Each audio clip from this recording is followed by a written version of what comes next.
Guys, this is a personal piece right now, okay? Don't think I'm going to smarten you up or talk to you about a fight or a poster that you just saw. This is a personal piece. But I had a very interesting week last week.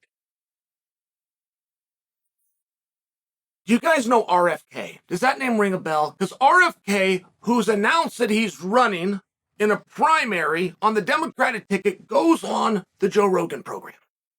They had a great talk. I couldn't have enjoyed Joe or RFK more. And you know, it really is a sign to Joe's power when people running for office are coming to you and asking that they can be a guest. I mean, it's a really big deal. It's a massive pat on the back of Joe Rogan.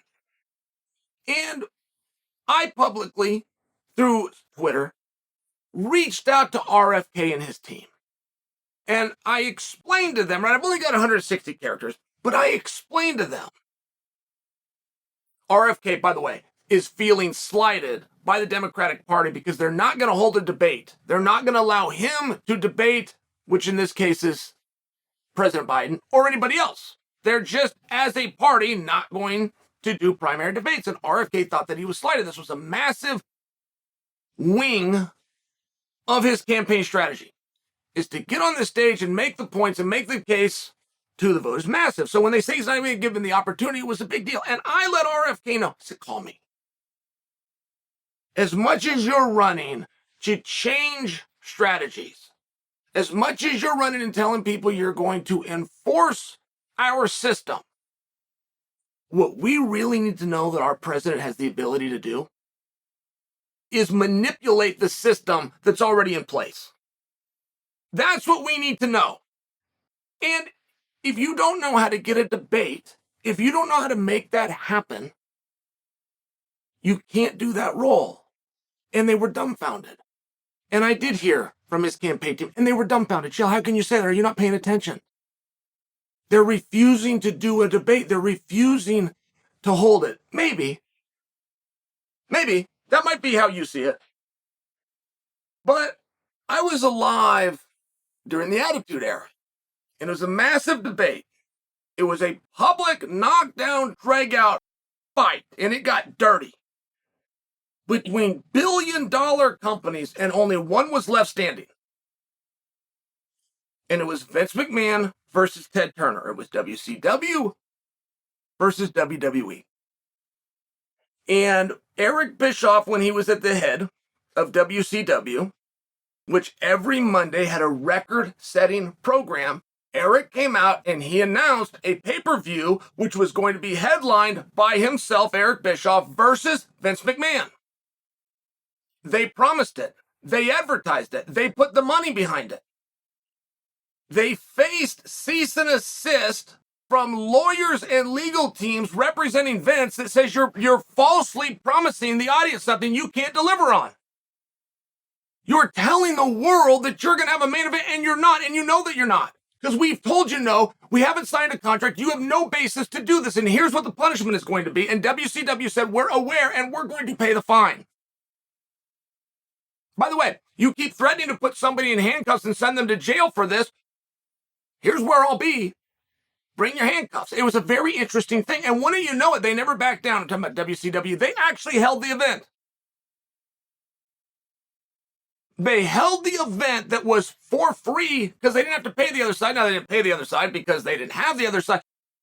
But they held the event, and it gets down to main event. And I was watching. I didn't know how they were going to do this. And the music hits the speakers, and Eazy-E walks on out to the ring.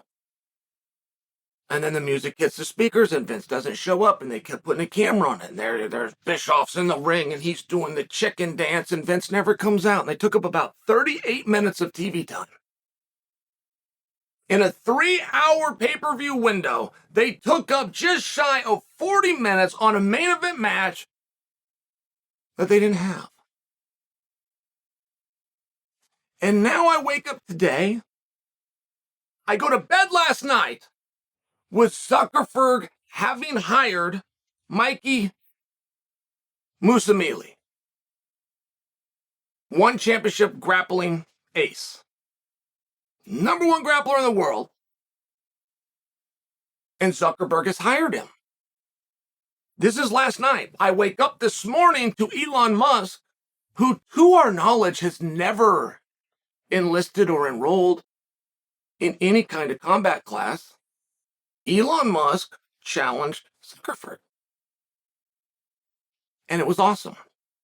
It is easily the most interesting fight that I have heard of in a very long time. And Elon didn't pretend that he was training. He just created an illusion that perhaps he is. Like, we don't know how long Zuckerberg's been training. I mean, Zuckerberg goes and enters a grappling event. He's got multiple guys in his bracket. We knew that he was an enthusiast. He sat cage side with Dana White X amount of months ago. He's now hired Mikey. It seems he doesn't like how that competition ended, and it seems that it's not going to be Zuckerberg's last one, which I respect that so much. But all of a sudden, out of nowhere, Elon has not challenged him. Do you guys think that you're going to get that match? Do you think that it's going to be hosted either on Facebook or on Twitter? Of course you don't. Of course you don't. But there is always going to be a power, and there's always going to be a concession by us, the audience, to whoever goes first. Now, imagine that this match came about, but it was Zuckerberg's idea. I mean, just imagine that. We know Zuckerberg's a fan. We know that he's training. We know that he's actually gone mano-a-mano in competition. We know these things. We know he's enlisted the world's best. And how many days a week they go, for how long they go in a private training center, and are there cameras there? Like, there's a whole bunch of questions, and even if we don't know the answers, we still know there's something to it. We don't know that there's not on Elon's side, though. Like, we don't know that Elon doesn't also have a private training room, and we don't know that Elon hasn't also hired somebody, and we don't know that Elon hasn't also been a big fan and he's looking that direction. We don't have the evidence that he is, but we don't know that he's not.